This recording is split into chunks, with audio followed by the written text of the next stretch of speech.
ଦେଖନ୍ତୁ ଗୋଟିଏ ଘଟଣା ଘଟିଲା ପରେ ଯୋଉମାନେ ଆହତ ହେଇଥିଲେ ସେମାନେ ହସ୍ପିଟାଲକୁ ଆସିଥିଲେ। ସେମାନଙ୍କ ଭିତରୁ ଅଧିକାଂଶ ପୁଣି ଯାଇକି ନୀତିକାନ୍ତିର କାମରେ ଲାଗିସାରିଛନ୍ତି, ମହାପ୍ରଭୁଙ୍କ ସେବାରେ ଲାଗିସାରିଛନ୍ତି। ଏବଂ ଯୋଉ 3 ଜଣ ଏଠି ଉପସ୍ଥିତ ଅଛନ୍ତି ତାଙ୍କ ଭିତରୁ 2 ଜଣ ତ ବହୁତ ଭଲ ଅଛନ୍ତି, ଆଉ ଜଣଙ୍କର କେବଳ ତାଙ୍କର ଇନଭେଷ୍ଟିଗେସନ କିଛି ଚାଲିଛି। ବି ମତେ ଲାଗୁଛି ସେ ସମ୍ପୂର୍ଣ୍ଣ ସୁସ୍ଥ ହେଇଯିବେ। ଏବଂ ଯେତେବେଳେ ପ୍ରଭୁଙ୍କର କରୁଣା ଅଛି ନିଶ୍ଚିତ ଭାବରେ ସମସ୍ତେ ବହୁତ ଶୀଘ୍ର ସୁସ୍ଥତା ଲାଭ କରିବେ ଆମ ସମସ୍ତଙ୍କର ପ୍ରାର୍ଥନା। ଏବଂ ବିଶେଷ କରିକି ଯୋଉ କଥା ହେଇଛି ସେଥିରେ ନିଶ୍ଚିତ ଭାବରେ ତାପରେ ବି ନୀତିକାନ୍ତି ଯେମିତି ଚାଲିବା କଥା ଚାଲିଛି, ସମସ୍ତ କଥା ସ୍ୱାଭାବିକ ଅଛି। ତେଣୁକରି ମହାପ୍ରଭୁଙ୍କର ଦୟା, ମହାପ୍ରଭୁଙ୍କ ଲୀଳା ସେ ହିଁ ଜାଣିଥିବେ କଣ ପାଇଁ ଘଟଣା ଘଟିଲା ଏବଂ କଣ ପାଇଁ ହେଲା।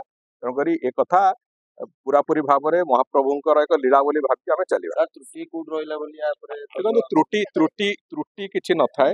ଏ କଥାଟି ଯାହା ବି ଘଟିଛି ସେ କଥାରେ ମୁଁ କହୁଛି ସେ ସବୁ ମହାପ୍ରଭୁଙ୍କର ଲୀଳା। ସେ ତାଙ୍କର ଆମର ଯୋଉ ପିଲାମାନେ ଯୋଉମାନେ ଟିକେ ଆହତ ହେଇଛନ୍ତି ସେମାନଙ୍କର ଆଶୁ ଆରୋଗ୍ୟ କାମନା କରିବା ପ୍ରଥମ କାମ, ଏବଂ ସେମାନେ ସମ୍ପୂର୍ଣ୍ଣ ଆରୋଗ୍ୟ ହେଇକି ପୁଣି ଯାଇକି ସେବାରେ ଲାଗନ୍ତୁ। ଆମେ ସମସ୍ତଙ୍କର ସେୟା ହିଁ ପ୍ରାର୍ଥନା। ରଥଯାତ୍ରା ଶୃଙ୍ଖଳିତ ଭାବେ ଆୟୋଜିତ ହେଲା। ଆସନ୍ତାକାଲି ଆଡ଼ପ ମଣ୍ଡପରେ ମହାପ୍ରଭୁ ଦର୍ଶନ କରିବା ଅଗଣିତ ଭକ୍ତ। ସେ ନେଇ ସାର୍ କଣ କହିବେ?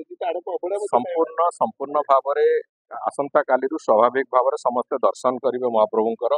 ଆଡ଼ପ ମଣ୍ଡପରେ ଦର୍ଶନର ପୁଣ୍ୟ ଅତ୍ୟନ୍ତ ଅଧିକ, ସେ କଥା ବି ଆମେ ସମସ୍ତେ ଜାଣିଛେ।